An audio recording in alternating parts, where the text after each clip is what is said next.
So it's really nice. I Yeah, like it here. it really is nice. Well, you got a great story. You have twins, you're an author, you've been an educator. There's a lot that's gone into your life. So I want to begin our journey by asking you, 4 years ago, we were trying to figure out this pandemic. When are we going to get out of it? How is it going to affect us? How did you ultimately get through that pandemic period? And how did it change the way that you do things now? The pandemic, I can't even speak today. It was such a trying time for all of us, as we are all aware. But one of the things that I did during COVID was to overcome one of my biggest fears. I had a fear of like, I don't know, riding a bike, balancing on it. Like I had a fear that I would fall over and hit my head or something, and it was in the way. But so during COVID, I was 44. My husband bought me a bike and then taught me how to ride in a week. And Wow. so when he went to work, I would be in my living room practicing, in the living room because we couldn't, anyway, it was a different time. Yeah. But then I got better and we tried to practice on the parking lot in our apartment complex. And then I hit the streets and very soon I left my neighborhood and it was so good. It was freeing. It was really good. So what I learned was like, so fear was in the way of doing what I wanted to do because, as a child, I wanted to ride a bike. I didn't own one, didn't know how to ride it. And I always wanted to learn how to ride, but I had a fear, like irrational phobia of like falling, balancing issues. And so I overcame that and I was able to ride places and freedom and on wheels and just really challenging myself that I could do hard things. It was a hard thing for me, maybe not for many, but for me, it was such a hard thing. And I overcame that. So that set the stone for believing in myself a bit more. And, you know, every day is a gift during COVID. Things were uncertain, but I learned that every day is a gift and to value our families, our loved ones, and challenge ourselves. And even if we fail, hey, at least we tried. So, Yeah. um, That's a great story. That is really cool to pick up something like that. So let me ask you this. If I was to put you in front of a bunch of grade school kids right now, let's say third graders, and it's career day, and one of the kids says, "Hey, what do you do for a living?" How do you answer that child? so I would tell them that I'm an author.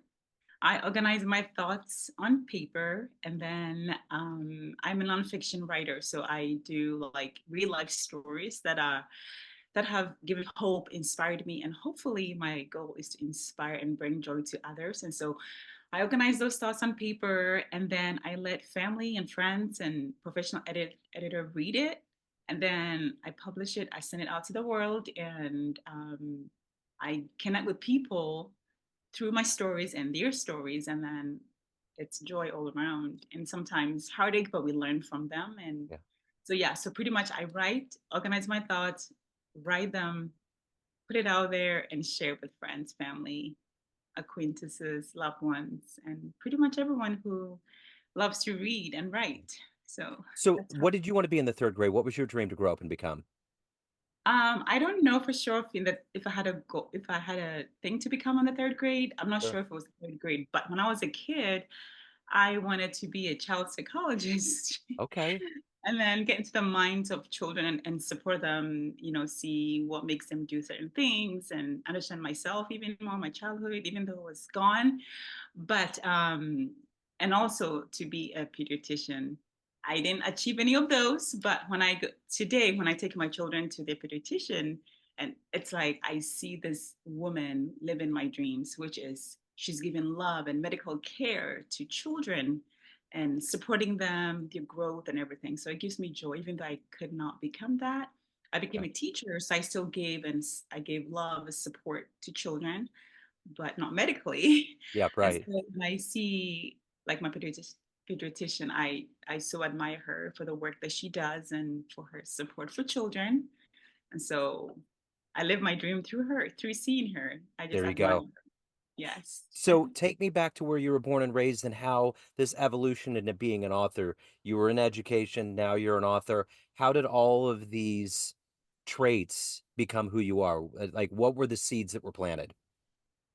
So I go way back when I was a child. I love writing. I've always loved writing. In fact, when I was a child, about 9 years old, I got in trouble for writing my name on the walls of my school. And we had been told not to do that but I don't know what I was thinking. I just picked up a writing chalk and I wrote my name on the board, and I was punished for it. I was whipped in front of the whole school to deter Oh. other children from writing on the walls. And so today, thinking that I can put my name on a book and I'm not going to be whipped for it, I'm not going to be punished for it. And I've always loved writing. It goes back from my childhood. I wrote in my journals, I wrote letters to God. I was able to get through things through writing. And so I just love writing. I've always loved it since I was a kid. And here I am. I'm able to write my story and publish it. So what was your favorite book growing up? What was one of the your favorite books to read? When I was a child, I know I loved the Three Little Pigs. Yeah.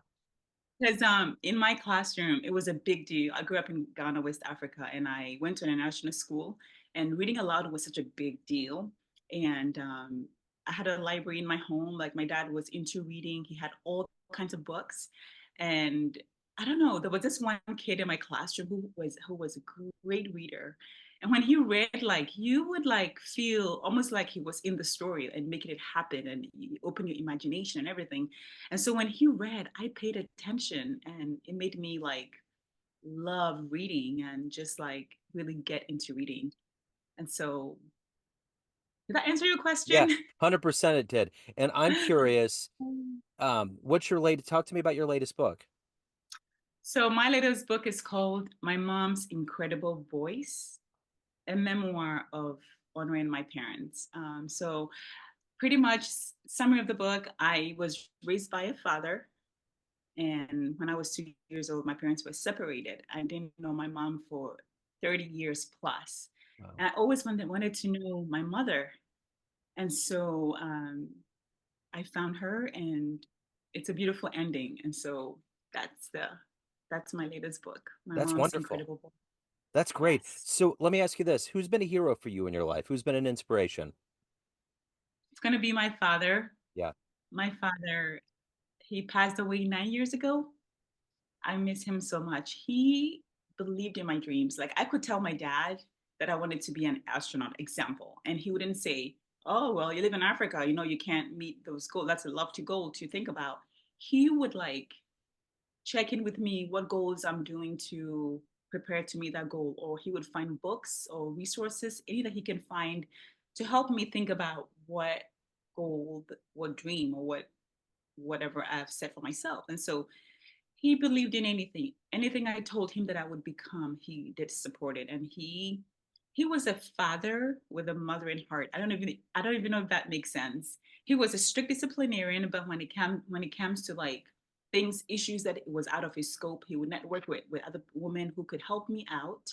And just his care, he was so caring, like put me through school, bought me everything I needed to succeed, and just he was funny. He would crack jokes, and he was such a good man, and I love him. So yeah, he is my What did he do for a living? go. My dad was a jack of all trades. Okay. At some point, he was into business. He was at some point he owned his own gas station. At some point, he owned a grocery store. At some point, he was into lumbering. So he was all kinds of jack Okay. of all trades. Okay. So let me ask you this. If you can meet anybody alive on the planet right now that you find fascinating, who would you love to meet and talk to? Oh, that's a great question. Wow. To me, an inspiration person is anybody that like forgoes his or her comfort zone and challenges herself or himself and do something to help the community and himself. I have so many. I can't even like, but if I had to pick two, so I would love to meet Simone Biles. Like Yeah. her story is so amazing to me. I had a very difficult childhood, and for her to go through foster care and to be adopted, and to even 3 years ago, she overcame so many challenges and excelled in what she loves to do. I admire her. And she always attributes her success to God, you know, and I love that. And also Sean Robinson, I follow her on social media. I think she sometimes, to have that social status and to talk about God can be frowned upon, Yeah. but she just shares about God, family and doesn't shy away from it. And so I follow her and seeing that, and she's so positive in the things she shares about. So I love that. And one day, those two, I'd love Yeah, to meet them. that's awesome. So, what is your motivation every day to wake up to make these stories and to create these books that the world are embracing? What is that motivation for you? It's got to be gratitude. Yeah, I wake up feeling grateful every day. I have come so far in my life and I have a lot to be grateful for. Things that I was so hard to achieve, I by the grace of God I've been able to achieve them. And so I look at how grateful I am and it makes me feel like I can achieve anything. Like I the gratitude brings me joy. It doesn't put me down. It doesn't like let me question or anything. It just propels me to face the day and begin with a gratitude heart, a song maybe, a happy heart, and I can tackle anything in the day. So that's my, that's awesome. So, let me ask you this. So, you have twins, correct? I do. Okay. Is that so what is that like watching twins grow? I've always been fascinated by the process because I mean, how similar are they? How does nature nurture? How does all that work? Um, it's fun and it's work. You know, I have fraternal twins, a boy and a girl. So the boy is boy, you know, Yeah. he's a lot bigger. When you look at him, he's 4 months old, but he looks like 6 months. Okay. He's taller and he eats more. He's pretty chill. And my daughter, she is smaller and she's beautiful. She's very determined. She's rolling over already. It's hard work, but it's so joyful. I Yeah. wouldn't trade them for anything. Um, how do I care for them? Sometimes the one who's crying the most, I tend to the one who's crying, you know, the hardest. Yeah. Then I have one to my side and I come for them, talk to them. I'm here. I can hear you. Brother is upset, so I'm trying to help brother. When I'm done with brother, I'll help you. So it's kind of talking them both through going through whatever they're going through and how I can help them. And somehow one helps the other Yep. and Yep. it works out and Yeah. it's so great. It's so y- wonderful. Absolutely. So let me ask you this, of everything that you've accomplished and evolved into in your life, what are you the proudest of? It will be the twins. Yeah. It'll be the twins. Seeing them, they're miracles. They're miracles. And they defied all odds to come to this earth. Yeah. You know, so the Yeah. twins, I see, I know, miracles every day. Like looking at them is miraculous. Just even looking at them, how they came to be, and they hear, and they're growing, and they cooing, they babbling, rolling, and it's got to be them. Like, Yeah. yeah, it's a miracle. So let me ask you this. If you had a dream tonight, ran into the 18-year-old version of you, you could give that young version of you a piece of advice based on the life you've lived, the wisdom you've gained. What advice would you give your younger self? I would tell her to believe in herself and never doubt herself. She can achieve great things. And I love that question because when I was 18, I was not confident. I was a sad girl. Like I didn't know my mom. I was struggling to find her. It weighed heavy on me and I was so timid. I I would have loved that you know that encouragement. Like believe in yourself. You can do great things. You can do hard things, and just go forward one day at a time, and you can make it. Yeah. So everyone out there has a perception of you. Family, friends, everyone that reads your books, everyone that knows you, but you run the show. What's your perception of you? Who do you think you are? I am a dreamer. I'm faith driven, and I never give up.